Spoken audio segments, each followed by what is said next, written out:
अस्सलाम वालेकुम दोस्तों, मैं हूं आपका इंग्लिश टीचर मोहम्मद वकास और आप मुझे सुन रहे हैं AW English learning YouTube channel पर। दोस्तों, अक्सर हमारे साथ ये होता है कि जब हम किसी के साथ बात कर रहे होते हैं इंग्लिश में तो हमें आगे वाले की समझ नहीं आती। समझ हमें क्यों नहीं आती? या तो आगे वाला कुछ ऐसे वर्ड्स यूज कर रहा है जो हमें समझ नहीं आते, या उसके बोलने का अंदाज कुछ इस तरह से है कि आप उसको समझ नहीं पाते।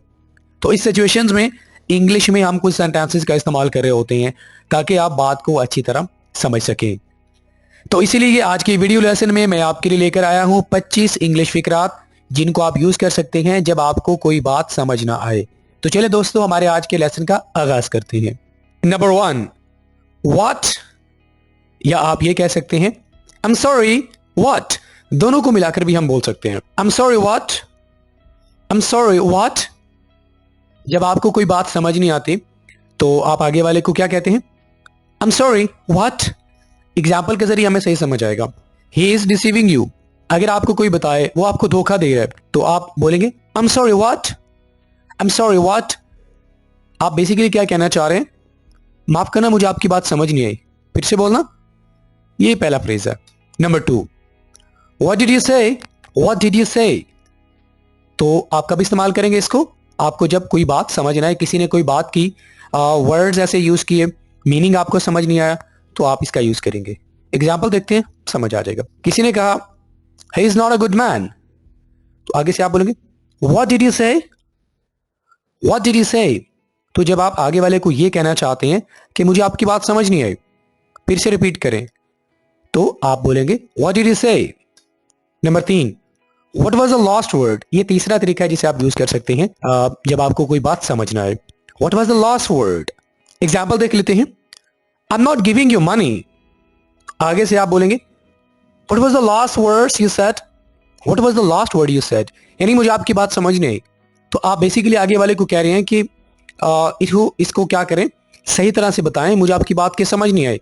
आप कंफर्मेशन मांग रहे हैं। What was the last word you said? Number 4 पे हमारे पास आ गया दोस्तों, could you repeat that? ये वाला सेंटेंस तो हम आमतौर पर यूज कर रहे होते हैं जब आगे वाले ने हमें कोई बात बताई, हमें सही तरह समझ नहीं आया, उसके मीनिंग समझ नहीं आया, किसी वजह से भी हमें मीनिंग समझ नहीं आया। ठीक है, जैसा कि आपके दोस्त ने कहा I am quitting this game, मैं इस गेम को छोड़ रहा हूं। आपको बात समझ नहीं आई, आप क्या बोलेंगे? could you repeat that? could you repeat that? Number 5 पे हमारे पास आ गया, can you elaborate? elaborate का वर्ड हम तब यूज करते हैं जब हमें किसी वर्ड्स की समझ नहीं आती, यानी वर्ड्स को थोड़े से आप अंडरस्टैंड कर लेते हो लेकिन आप उसकी मजीद वजाहत चाहते हैं क्योंकि आपको सही तरह समझ नहीं आया। ठीक है, I know what you mean, I know what you mean. तो आगे से आप बोलेंगे can you please elaborate, can you please elaborate. Number 6 पे हमारे पास सेंटेंस आ गया, I did not catch that. इसका माना क्या है? मैं समझा नहीं। एग्जाम्पल देख लेते हैं, can we do some progress. क्या हम कोई तरक्की कर सकते हैं? अब किस तरह की तरक्की करनी है आपको बात समझ नहीं आई। आगे से आप बोलेंगे I did not catch that, I did not catch that. Number 7, clear और क्लैरिटी। दोस्तों, क्लियर का माना होता है यानी किसी ने वर्ड्स बोले, आपको क्लियरेंस नहीं है कि उसने क्या बात की है। ठीक है, और अगर आप इसे एज ए नाउन यूज करेंगे तो इसका माना होगा क्लैरिटी, यानी किसी भी बात को मजीद अच्छे तरीके से पेश करना कि आगे वाले को बात समझ आ जाए। तो इन वर्ड्स को हम तब यूज करते हैं जब हमें कोई बात समझ ही नहीं आती, जैसे कि the last discussion is confused. किसी ने ये बोला कि जो आखिरी डिस्कशन थी वो कंफ्यूज थी, तो आप क्या बोलेंगे? Well I need more clarity on it, I need more clarity on it. तो आप उस वक्त क्लियर या क्लैरिटी का वर्ड यूज करेंगे। Number 8, slow down. Slow down का माना होता है आहिस्ता बोले। जैसे कि जब हम बोल रहे होते हैं तो आमतौर पर हमारी जो स्पीड होती है ना वो बहुत ज़्यादा होती है। तो ये उस सिचुएशन में नहीं है, ये दोस्तों इस सिचुएशन में है कि जो आगे वाला बंदा बात कर रहा होता है उसकी आपको समझ नहीं आई, उसके वर्ड्स की आपको समझ नहीं आई। ठीक है, इसकी एग्जाम्पल कुछ ही हो सकती है, could you slow down please. थोड़ा सा आहिस्ता बोलेंगे। इसका मतलब ये है कि आप जो वर्ड्स बोल रहे हैं वो मुझे उनकी समझ नहीं आ रही कि उसका क्या मतलब है। तो इसका मतलब ये है कि जो बात आप कर रहे हैं थोड़ा सा उसको क्लियर करें, उसको मुझे समझाएं। Okay, follow. दोस्तों, फॉलो का वर्ड्स हम तब इस्तेमाल करते हैं जब हमें अल्फाज तो समझ आ जाते हैं लेकिन उन अल्फाजों का मतलब हमें समझ नहीं आता। ऐसा होता है कि हमें सिर्फ अल्फाज समझ आ जाते हैं लेकिन उन अल्फाजों का मतलब समझ नहीं आता, तो हम क्या ये वर्ड यूज करेंगे? फॉलो। जैसा कि किसी ने कहा he is starting a no business, आगे से आपने कहा sorry I am not following, sorry I am not following. Okay, number 10, come again, फिर से कहना। इसका मतलब ये नहीं है कि फिर से आओ, दिस मीन्स कि जो आपने बात की है इसको फिर से रिपीट करना। अब आप क्यों कह रहे हैं? क्योंकि आपको बात की समझ नहीं आई। ओके, सेंटेंस देखते हैं। We are going on a trip, आपके तमाम दोस्तों ने कहा कि हम ट्रिप पे जा रहे हैं, तो आपको बात समझ नहीं आई। ठीक है, वर्ड्स हैं लेकिन मीनिंग आपको समझ नहीं आया, मकसद ये। आप बोलेंगे come again, come again. Okay, number 11, I don't get it, कोई बात कर रहा है लेकिन उसकी समझ नहीं आई। आपका दोस्त आपसे बातें कर रहा है, वर्ड्स यूज कर रहा है, वोकेबलरी यूज कर रहा है, सेंटेंसेस यूज कर रहा है, लेकिन उसकी समझ नहीं आए, तो आप बोलेंगे I don't get it. Example देख लेते हैं। They are charging much money, वो बहुत ज्यादा पैसे ले रहे हैं। तो आगे से आपको इस बात की समझ नहीं आई कि वो क्यों इतने ज्यादा पैसे ले रहे हैं। आप बोलेंगे well I don't get it, I don't get it. Number 12, what do you mean, common sentence है, हर कोई यूज कर रहा होता है। इसका मतलब क्या है कि किसी ने बोल लिया लेकिन आपको समझ नहीं आया, उसका मतलब समझ नहीं आया, तो क्या बोलते हैं? क्या मतलब आपका? जैसे कि well I am quitting this job now, मैं इस काम को छोड़ रहा हूं, तो आपको बात समझ नहीं आई। आप कहेंगे what do you mean, what do you mean. Okay, number 13, explain. दोस्तों एक्सप्लेन का वर्ड हम तब इस्तेमाल करते हैं जब आप बात को अच्छे से समझ नहीं पाते। आगे वाले ने आपसे कुछ बोला, वर्ड्स थोड़े थोड़े आपको समझ आए लेकिन डीपली आपको बात की समझ नहीं आई, अच्छी तरह से आपको समझ नहीं आया, तो तब हम एक्सप्लेन या एक्सप्लेनेशन जो नाउन है उसका हम इस्तेमाल करते हैं। ठीक है, जैसे कि they got stuck on the road, बात आपको सही समझ नहीं आई तो आप कहेंगे could you explain that, या could you please explain that। एक और तरीका भी है, can you please explain that। तो जब आपको बात अच्छे से किसी समझ नहीं आई, आप उसको समझाना चाहते हैं, आप उसको कहते हैं यार मुझे अच्छे तरीके से समझा दो, you will say could you explain that।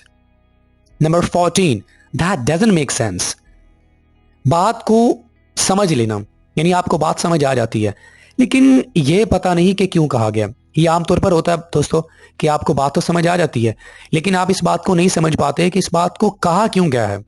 जैसे कि I am reading an article on it, मैं इस पर एक मजमून पढ़ रहा हूं, तो आप कहेंगे दैट डजंट मेक सेंस, मतलब आपको बात तो समझ आ गई है लेकिन आप आर्टिकल क्यों पढ़ रहे हैं? ये तो मुझे समझ आ गई है, आप ये कहेंगे कि मुझे ये समझ आ गई है कि आप आर्टिकल पढ़ रहे हैं, लेकिन मुझे ये समझ नहीं आ रही कि आपने ये बात क्यों की है कि आप आर्टिकल पढ़ रहे हैं। ठीक है, तो आप बोलेंगे that doesn't make sense. Number 14, tell me that again, tell me that again, बात आपको समझ आ गई है लेकिन साथ में आप भूल जाते हो। ये भी कुछ लोगों के साथ मसला होता है कि वो बात को समझ आती हैं लेकिन साथ में ही बात को भूल जाते हैं कि क्या बात की गई है। जैसे कि the party has been really boring, the party has been really boring. आगे से आप बोलेंगे tell me that again, tell me that again, this means बात तो मुझे समझ आ गई थी लेकिन मैं भूल गया हूं, तो मुझे फिर से बताओ। Number 16, say that again please, say that again please. ये वाला हम कब यूज करते हैं? जो बात कही जा रही है उसका मतलब समझना आना। ये भी आमतौर पर बहुत सारे लोगों के साथ होता है कि बात कही जा रही होती है, उनकी अटेंशन शायद कहीं और होती है या वर्ड्स की वजह से, बोलने की वजह से उन्हें बात समझ नहीं आती, तो बोलते हैं से दैट अगेन प्लीज। जैसे कि is that a political policy, तो आप बोलेंगे say that again please, say that again please. Number 17, in other words, in other words बहुत प्यारा सेंटेंस है, बहुत प्यारा ये फ्रेज है जिसे आप यूज कर सकती हैं। आगे वाले की बात को खुद से समझना। ऐसा भी होता है कि कभी कभी आगे वाला जो बात कर रहा होता है आप उसकी बात को खुद से समझ लेते हैं, यानी उसको गैस कर लेते हैं कि आप क्या बात करना चाह रहे हो। ऐसा होता है ना, गैस कर लेना किसी भी बात को। जैसे कि she lost her job recently, हाल ही में उसने अपनी जॉब खो दी है, तो अब आप उसकी बात को खुद से समझेंगे। Well in other words she will not be working there, मतलब दूसरे अल्फाज में ये कहना चाह रहे हो कि वो वहां पे काम नहीं कर रही होगी। That's beautiful. Number 18, help me understand, help me understand. जो आगे वाला बात कर रहा होता है उसका मतलब क्या है और क्या कह रहे हो, ठीक है, ये भी ब्यूटीफुल सेंटेंस है, लाजमी यूज कीजिएगा। यानी जो आगे वाला बात कर रहा होता है सबसे पहले तो आपको उसका मतलब समझ नहीं आता, और ये भी आपको समझ नहीं आता कि क्या कह रहे हो। ठीक है, जैसे कि your brother was cot red handed, आपका जो भाई है वो मौके पे पकड़ा गया था। तो आप बोलेंगे या हेल्प मी अंडरस्टैंड, मतलब इसका मतलब क्या है और क्या कह रहे हो मुझे समझ नहीं आ रही। तो आप बोलेंगे या help me understand. Okay, number 19 here, ये वाला हम तब यूज करेंगे जब आप ये कहना चाह रहे हैं कि बात को मैं सुन रहा हूं और साथ में मैं मतलब भी बताता हूं। तो ऐसा होता है कि जब आपके सामने वाला जो शख्स होता है वो कोई बात करता है तो आप उसका मतलब बता रहे होते हैं। ठीक है, बात को सुनकर आप उसका मतलब बताते हैं। जैसे कि you are living your education finally, मतलब तुम फाइनली अपनी एजुकेशन को छोड़ रहे हो। तो आगे से आप बोलेंगे wait a minute, did I hear you right, did I hear you right. This means कि जो मैं बात सुन रहा हूं मैं मतलब बताता हूं कि तुम वाकई एजुकेशन छोड़ रहे हो। Number 20 another example, another example, अगर आपको बात समझ ना आए तो आगे वाले से पूछें। ये भी होता है हमारे साथ, समटाइम्स हमें बात की समझ नहीं आती तो हम आगे वाले से पूछ देंगे कि वो बात को क्लियर करे। जैसे कि my friend has much abilities, मेरे दोस्त में बहुत सारी काबिलियतें हैं। तो आगे से आप इसको, आप समझ नहीं है, आपको बात नहीं समझ आई तो आप बोलेंगे can you give me an example, can you give me an example, और can you give me another example. Okay, 21 paraphrase. दोस्तों पैराफ्रेज का माना होता है कि किसी भी बात जो कही जा चुकी है उसको अपने मुख्तलिफ अंदाज में मुख्तलिफ वर्ड्स या सेंटेंसेस को यूज करके उसको पेश करना। तो यहाँ पर हम पैराफ्रेज का इस्तेमाल करेंगे, यानी एक मुख्तलिफ अंदाज में आप उसको कह रहे हैं कि मुझे समझाओ। जैसे कि can she read this article, क्या वो इस आर्टिकल को पढ़ सकती है। तो आगे से आप बोलेंगे no would you paraphrase it for me, would you paraphrase it for me, मतलब आपको बात समझ नहीं आई, आप इस बात को थोड़े मुख्तलिफ अंदाज में बोलें। 22 वेरीफाई, जब आप ये कंफर्म करना चाहते हैं कि आप समझ चुके हैं, यानी आमतौर पर ये होता है ना कि आप कोई बात कर देते हैं तो आगे से आप उसको पूछते हैं कि आप समझ चुके हैं। जैसे कि I could not jump into that, मैं उसमें जंप नहीं लगा सका। तो आप बोलेंगे can you verify me understanding here, क्या आप जो मैं बात समझ चुका हूं इसकी आप तस्दीक करेंगे। आमतौर पर यह होता है कि आप आगे वाले से कहते हैं कि यार ये जो मैंने बात समझी है इसकी आप तस्दीक करेंगे, उसके लिए आपने वेरीफाई का वर्ड यूज करना है। 23 putting two and two together, putting two and two together, जब आपको कोई एक हालत समझ ना आए कि कैसे हुआ। ये भी आपके साथ होता है, हर किसी के साथ होता है कि आमतौर पर हमें कोई एक हालत समझ नहीं आती, सिचुएशन हमें हमारी समझ से बाहर होती है कि वो सिचुएशन कैसी हुई है। तब हम इस फ्रेज का यूज करेंगे putting two and two together. जैसे कि she puts two and two together, वो यानी कोई इस तरह की बात कर रही होती है, ऐसी हालत के बारे में बात कर रही होती है कि आपको समझ नहीं आया, और आगे से आप क्या कहते हैं and I am putting two and two together, and I am putting two and two together. तो आप कब इस्तेमाल करेंगे, जब आपको किसी एक सिचुएशन की समझ ना आए कि ये सिचुएशन कैसी हुई है।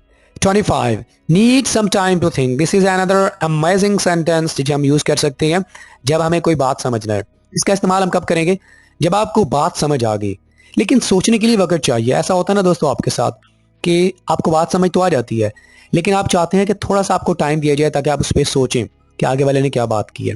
ठीक है, सेंटेंस देखें, I want to help you buy a car, I want to help you buy a car.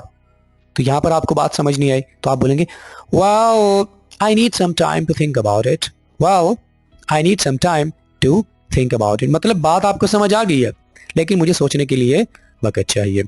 Alright friends, दोस्तों आज हमने आपको 25 इंग्लिश के ऐसे फ्रेजेस सिखाए हैं जिनको आप यूज़ कर सकते हैं बोलते वक्त जब हमें कोई बात समझना है। तो बड़े अमेजिंग सेंटेंसेस हैं, इनको आप लाजमी यूज़ कीजिएगा। वीडियो लेसन आपको अच्छा लगा हो तो लाइक करें, अपना फीडबैक आपने लाजमी देना है। अगर आपने हमारे चैनल को सब्सक्राइब नहीं किया तो हमारे चैनल को लाजमी सब्सक्राइब करें। फ्रेंड्स, आपसे मुलाकात होती है नेक्स्ट किसी और लेक्चर के साथ। टिल देन, अल्लाह हाफिज़।